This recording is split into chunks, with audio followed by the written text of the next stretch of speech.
Kukatpally police station పరిధి భాగ్యనగర్ కాలనీలో గత రాత్రి 2 ఓయో హోటళ్లలో వ్యభిచార కార్యకలాపాలపై పోలీసులు దాడులు నిర్వహించారు. 12 మందిని గుర్తించారు పోలీసులు. 11 మందిని అరెస్ట్ చేశారు. 6 నిర్వాహకులు, 4 వినియోగదారులు, 2 మహిళలుగా గుర్తించారు. హోటల్ యజమాని పరారులో ఉన్నారు. నిందితుల కోసం పోలీసులు గాలిస్తున్నారు. 7 స్మార్ట్ ఫోన్లు, 2 వాడిన కాండోమ్లు, 4 వాడని కాండోమ్లు స్వాధీనం చేసుకున్నారు. కేసు నమోదు చేసుకుని దర్యాప్తు చేస్తున్నారు పోలీసులు. కూకట్పల్లి పోలీస్ స్టేషన్లో జరిగిన మీడియా సమావేశంలో వెల్లడించారు బాలనగర్ ఏసీపీ నరేష్ రెడ్డి.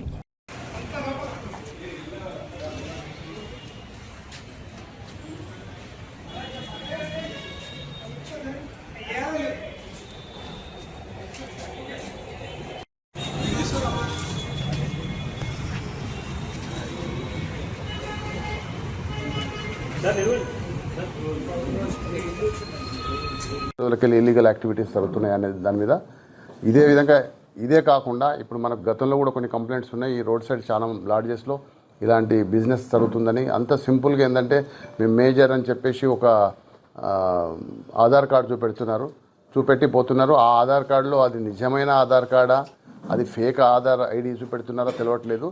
ఆ విధంగా అందరు బిజినెస్ చేస్తున్నారు, అందరు నాలెడ్జ్ ఉంటుంది. అట్లాంటి వాటిని ఎట్టి పరిస్థితుల్లో టాలరేట్ చేయము. మా సిపి గారు చాలా క్లియర్ ఇన్స్ట్రక్షన్స్ ఇచ్చిండ్రు. అది ఎవరైనా చట్టాన్ని తమ ఇష్టంగా వాళ్ళు యూజ్ చేసుకుంటే తమకు అనుకూలంగా మలుచుకొని డే టైంలో కూడా అక్కడ ఫుల్ నిలబడి ఉంటారు కదా సార్. అవుట్ పోస్ట్ పెట్టినా కానీ పెద్ద ఉపయోగం లేదు. అవుట్ పోస్ట్ అటు పెట్టారు, బట్ ఈ సైడ్ ఎక్కువ ఉంటున్నారు. అంటే అవుట్ పోస్ట్ అనేది విజిబుల్గా ఉండటం కొరకు అటు ఉంది, కానీ మనకు మఫ్టీలో ఫోర్స్ తిరుగుతూనే ఉంటుంది. మనం ఈ అవుట్ పోస్ట్ పెట్టిన కాంచాలు కూడా ఆల్మోస్ట్, అంటే మీకు అన్నిటికీ మేము ప్రెస్ మీట్ పెట్టి చెప్పకపోవచ్చు, కానీ ఇప్పటికీ మనకు ఆల్మోస్ట్ ఒక 17 కేసెస్ రిజిస్టర్ చేయడం జరిగింది. వాచ్ ఉంటుంది. మనం అక్కడ పబ్లిక్ ఇన్కన్వీనియన్స్ అవుతున్నారు, లేడీస్ ఇబ్బంది పడుతున్నారు అనే ఉద్దేశంతో మా మేడం సిపి గారు ఆదేశానుసారంగానే ఆ అవుట్ పోస్ట్ పెట్టడం జరిగింది. ఇంకా దాన్ని స్ట్రెంథన్ చేస్తాం. మీ సూచనల మేరకు డెఫినెట్గా స్ట్రెంథన్ చేస్తాం. పక్కా లాడ్జీల మీద, అంటే లాడ్జీలే ఎక్కువ దానికి ఉపయోగపడుతున్నాయని తెలుసు, వాటి మీదనే మనం యాక్షన్ తీసుకుంటాం. అట్లా ఏమో 24/7 అయితే ఉంటుంది. ఏమైనా మరి టీకి అట్లా పోయి ఉంటే చెప్పలేం, కానీ 24 నిన్న మనకి భాగ్యనగర్లో అల్లూరి ట్రేడ్ సెంటర్లో ఒక 2 ఓయో హోటల్స్ ఉన్నాయి. అందులో ఒకటి వైసాయి కాటేజ్ ఓయో హోటల్ అని 3rd ఫ్లోర్లో ఉంటుంది. అదేవిధంగా సాయి ప్యారడైజ్ అని అది 4th ఫ్లోర్లో ఉంటుంది. ఆ హోటల్లో కేవలం ప్రాస్టిట్యూషనే ఎక్కువ నడుపుతున్నారు. అది కేవలం ప్రాస్టిట్యూషన్ కొరకే ఆ హోటల్స్ రన్ అవుతున్నాయని మనకు ఒక ఇన్ఫర్మేషన్ రావడం జరిగింది.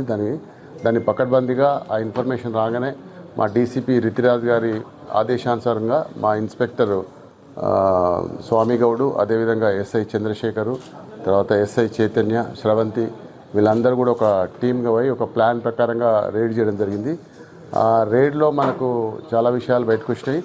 అందులో ఒక లేడీ ఆచంటి ఆమని అని ఆమె, అదేవిధంగా ఇంకో అతను మంగళి రాజేష్ అని, వీళ్ళిద్దరు కూడా ఈ విక్టిమ్స్ ఎవరైతే సెక్స్ వర్కర్స్ ఉన్నారో వాళ్ళని బయట నుంచి వెళ్ళి సెక్యూర్ చేసి తీసుకొచ్చి ఇదే హోటల్ ఎవరైతే తీసుకొని నడుపుతున్నారో వాళ్ళ నాలెడ్జ్ తోటే, వాళ్ళకి తెలిసే ఈ వ్యాపారం దాన్ని కొనసాగిస్తున్నారు. అందులో వీళ్ళు కొంతమంది కస్టమర్లను తీసుకురావడానికి ఒక 4 మెంబర్స్ను బ్రోకర్స్గా యూటిలైజ్ చేసుకుంటూ ఇది బిజినెస్ కొనసాగిస్తూ ఉన్నారు. ఇందులో అమ్మాయి వాళ్ళ దగ్గర నుంచి వచ్చిన ఆదాయంలో ఆ హోటల్ యజమానులు, అదేవిధంగా ఎవరైతే ఆచంటే ఆమని